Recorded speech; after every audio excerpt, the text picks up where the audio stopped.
Hello, I am Jordan Mustang 87 and welcome to what is my first ever redo Let's Play, which I am officially doing now for the first time on my YouTube channel because, well, I figured my channel kind of needs this if I am going to start to see my views reaching wuthering heights again. I think that's how you say it. But anyway, yeah. So, we are redoing Cars the video game. Now, this game, or the PlayStation 2 version of the game, was developed by Rainbow Studios and also published by THQ. Technically, THQ was the publishing company for all versions of this game, and basically this game is available on all versions of mainstream consoles that were available at the time of when this game first came out. So, first came out on June 6th, 2006. I am reading this off the Cars fandom page. I will leave a link in the description. And the original version of this game was released for the PlayStation 2, the Xbox, and the GameCube. And it also says here that the higher quality versions, in other words the Xbox 360 and Nintendo Wii versions, would come out later on in the year as well, in both October and November of the same year, respectively 2006. So this game came out the same time as the movie.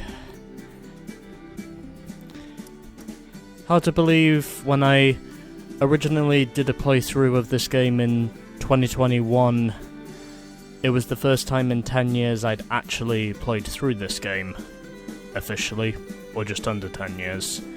So, this is what we have to start with. So we've got story mode, arcade mode, versus, which is basically multiplayer, options, bonus content, and yeah, that's about it. Anyways, let's head over to the options and do some tweaking whilst we are here, since I figure this is going to be important. So, got miles per hour.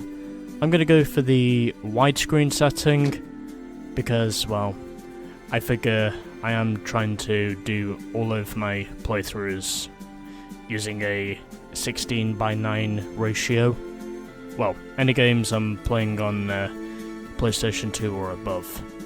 So, going to turn off the tunes, as this game calls it, which is basically the in-game music, and part of the reason for that is because, well, I prefer to not take my chances with the internet. I should also mention the effects are quite loud as well. Hey, look at that. And yeah, dialogue, I'll keep those two the same. So, tunes are off because, well, if you have a look in the jukebox section, you will know there is some copyrighted material, so it is fair to say that, well, I don't want to take my chances with the internet. We've also got records, credits, and cheat codes as well, where we can basically put in any codes this game has. And we also got profiles as well, which, in all honesty, since I don't have a saved profile yet, that basically means nothing. So, I'm gonna just get on with story mode now, after spending 5 minutes now ranting. So we get two types of this game we can do. We can either do the full game, which is what I did previously, or we can do the compact version of the game, which proves, of course, that, well, for younger players we don't have to do quite as much content, but obviously I'm going to give you the full package as I did before.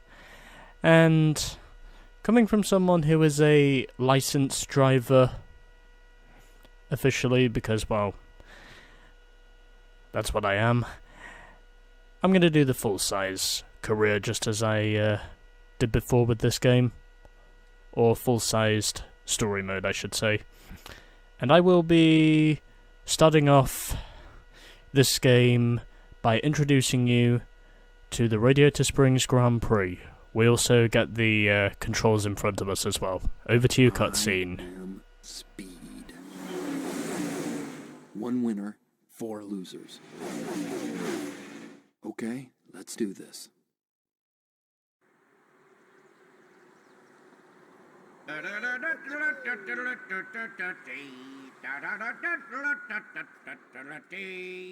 Ladies and gentle cars, welcome to the Radiator Springs Grand Prix. And boy, it's going to be a humdinger of a race, too. Check out them fancy racing outfits. Yep, we got some familiar faces and some new guys, too. I say, lovely day to rip it up on a small-town track, eh? And of course, we got my best friend here too, Radiator Springs' most famous race car, Mr. Lightning McQueen. So let's get this show on the road.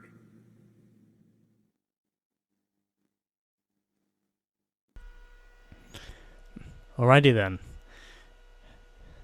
So, it is time for the Radiator Springs Grand Prix. And I should also mention, this game actually loaded up faster with the first cutscene than I figured it was going to, but anyways. This is the information we get on the awards for finishing in third or better. So, it says here, of course, that we need to finish in the top 3 in order to get our trophy points, and aside from that, we need to finish in third or better in order to unlock more events. So we get the maximum of 5 trophy points for a win, 3 points for second, and 2 points for third. Of course, I'm not going to do this race just yet, because, well, this is where my introduction to the game will officially end off. And just to close up this introduction, the other developers for the 3 completely different versions of this game, the Game Boy Advance version was developed by Helix, the PC version developed by Beanox, Locomotive Games developed the PSP version, and it was Incinerator Studios who developed the Nintendo Wii version. So, not really much to say, but hopefully I have managed to include a few more details on this introduction than I did before. Anyways, let's now get through to the game itself.